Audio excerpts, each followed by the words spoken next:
Bismillahirrahmanirrahim. Assalamualaikum warahmatullahi wabarakatuh. Alhamdulillah, alhamdulillahilladzi hadana lihaza wa ma kunna linahtadiya laullah an hadanallah.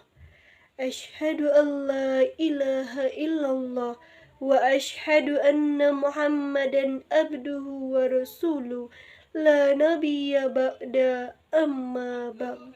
Puji dan syukur marilah kita panjatkan atas kehadirat Allah Subhanahu wa ta'ala yang telah melimpahkan rahmat dan karunia-Nya kepada kita bersama. Dengan rahmat-Nya itu kita dapat berkumpul di ruangan yang kita cintai ini. Salawat bertitahkan salam tidak bosan-bosannya kita hadiahkan kepada arwah pucuk pimpinan umat Islam sedunia yang bergelarkan Al-Amin, yang bertitahkan Habibullah laksana intan permata di tengah surga, yakninya Nabi Yuna Muhammad Sallallahu Alaihi Wasallam. Baiklah, pada kesempatan kali ini izinkan saya menyampaikan sebuah kultum yang berjudul Cara Mengatasi Kegalauan dalam Islam.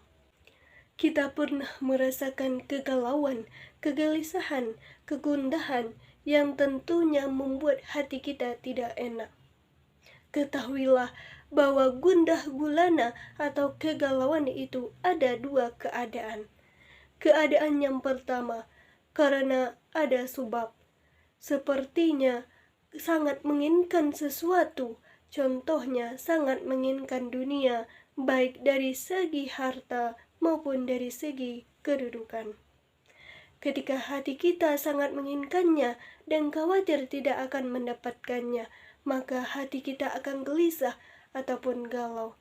Oleh sebab itu, jangan sampai keinginan terbesar kita adalah kehidupan dunia, sesuai dengan sabda Rasulullah Sallallahu Alaihi Wasallam yang berbunyi, "Man kanat dunya hammahu farraqallahu alaihi amrah," yang artinya, siapa yang keinginan terbesarnya adalah dunia, Allah akan cerai beraikan urusannya. Dan Rasulullah juga pernah bersabda, dan dunia pun tidak akan mendatanginya kecuali seperti apa yang telah ditakdirkan saja untuknya. Hadis riwayat Tirmizi. Selanjutnya, keadaan yang kedua adalah galau yang datang tiba-tiba tanpa sebab. Menurut Syekhul Islam Ibnu Taimiyah rahimahumullah dalam kitab Majmu' Fatawa menyebutkan bahwa galau atau kegundahan seperti itu biasanya akibat daripada dosa. Atau kita pernah menginginkan berbuat dosa dan memikirkan dosa.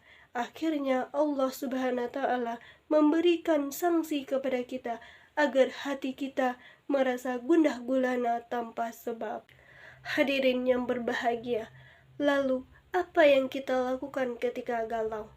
Yang pertama, banyak berzikir kepada Allah Subhanahu wa ta'ala. Dengan kita berzikir kepada Allah Subhanahu wa ta'ala, maka hati kita akan menjadi tenang dan tentram. Sesuai dengan firman Allah dalam surat Ar-Ra'd ayat 28 yang berbunyi, A'udzu billahi minasyaitonir rajim. Bismillahirrahmanirrahim. Ala bizikrillahi tatma'innul qulub, yang artinya, ketahuilah dengan hanya berzikir kepada Allah maka hati kita akan menjadi tenang dan tentram. Yang kedua, memperbanyak membaca Al-Quran, karena Al-Quran adalah obat yang ada di dalam hati kita.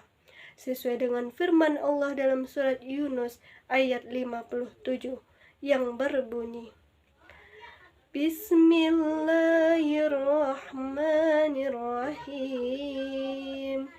Ya ayyuhan nasu qad ja'atkum mau'izatum mir rabbikum wa shifaatul lima fis suduri wa hudaw wa rahmatul lil mu'minin.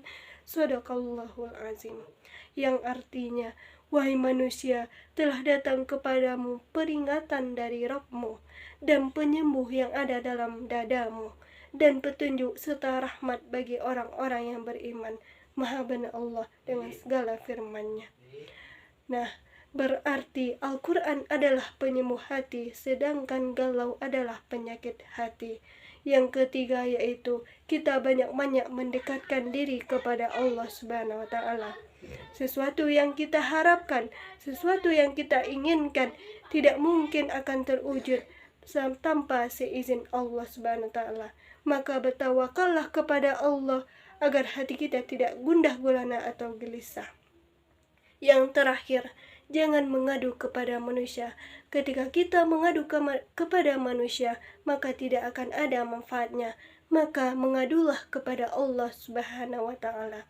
Hadirin yang berbahagia, oleh sebab itu, ketika hati kita gelisah, gundah gulana, atau kegalauan, maka obatilah dengan cara-cara seperti di atas. Oleh sebab itu, hati kita akan menjadi tenang dan tentram. Baiklah, hanya itu yang dapat saya sampaikan. Kalau ada salah dan janggalnya, mohon dimaafkan. Wabillahi taufik wal hidayah. Wassalamualaikum warahmatullahi wabarakatuh.